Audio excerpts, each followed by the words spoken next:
Digimon. Clip. We're going back to the... Oh,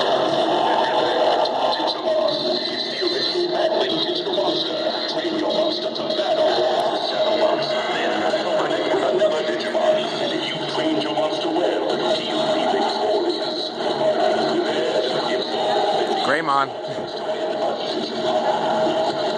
Extreme! So yes, Digimon was this little thing in America that was this, while in Japan it was a little toy. But what really started it off was Toei, and one need to, go against Pokemon, those devils. But then they started with a little movie, Digimon Adventure, one of the first Hosoda films, which I recommend. He's also done Wolf Children, which premiered last night. And that was pretty much the origin for the franchise from there. They decided to make a series tied into that movie. So, what about that series? Clip. We're saying clip, so they were playing the clip. It's Fox Kids. Did you move that? Oh, God. Just that easy. What's in an egg? Take 8. Hey, listen, Kambusha. Oh, boy. Cut. Take 21. Hey, listen, Kabu.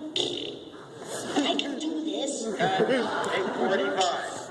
Hey, listen, Kabusha. Kabu, Baba, Daba. Can we just call him Bob? Okay, where's my power? Come on, people, work with me. Hold my power. Okay, who turned off the power? Hello?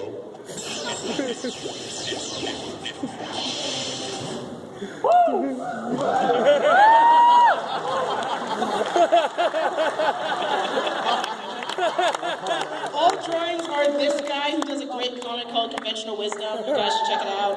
And Far Out There, check that out. So yeah, this part has always been the hardest part of the panel to write out, because the thing is, do we really even need to say anything about Digimon Adventure? Is there anybody in this room who hasn't already seen this season and know it very intimately? I'm actually kind of curious. Who Is there hasn't anybody seen who hasn't Digimon seen first season? Jasp? Wow. How did you get in here? Let's not shut them. Let them join the herd, as the brothers say. But yeah, we're kind of gonna breeze over the first season because, frankly, you should. If you haven't already watched it, you should. This is it's on TV. Yeah, it's on TV right now. Yes, on Netflix. And they've released all the DVDs for seasons 1 through 4.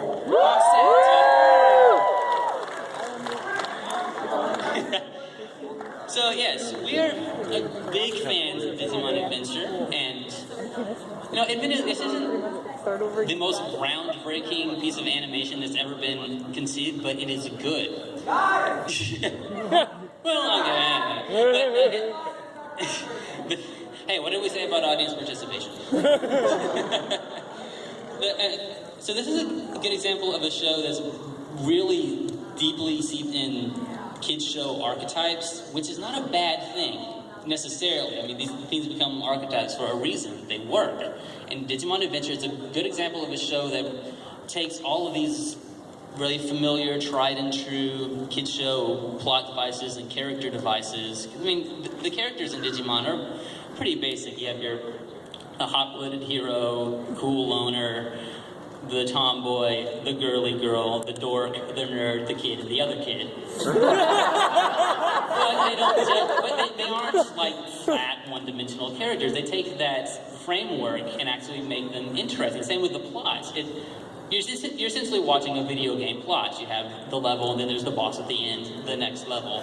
But it manages to take that and dress it up just enough to be interesting. As soon as you think you're used to level boss, oh, let's send Tai to the real world and completely throw everything off. And then get everything back as soon as you think you're back in the swing of things again. So, let's have the boss escape into the real world and then have everybody go over there and completely change everything and Which is that's where I personally got really hooked on Digimon, because it was around the time that I realized Pokemon only had like 4 or 5 episodes that they did It's over like and Dragon over again. Force. But then, and here's Digimon completely changing the status quo, and that's awesome. And I'll rein in the fangasm and hand it over to somebody who's going to say something more intelligent. Okay, time to get some erudite. I need my brainy specs. Holy God, man! And we never try that again. Now, if you've never seen this series subbed, which I recommend because, you know, the American version, while I'm nostalgic for it, and I actually prefer it because that's my nostalgia, the sub version did have different inflections, different types of tone. Episode 21 is the thing that did this. Episode 21 was the episode that got me into Digimon, hands down. And again, Mamoru Hosoda, favorite director of mine, worked on that episode for Digimon Adventure and the movie prior to it. Basically, it's an episode that's different in tone, color, and acting.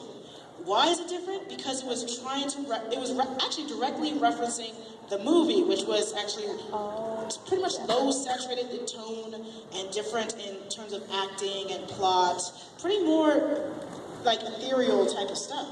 And I'm pretty sure the budget on that one episode was more than the entire season. Yeah, So, I'm pretty sure I spent more in the dealer's room than they spent on one individual episode of most of the season, except that one. Yeah, and he actually did more Digimon films. He did Digimon Adventure, the first one, and Our War Game, which is actually Summer Wars without the My favorite. Yeah, that's literally what it is.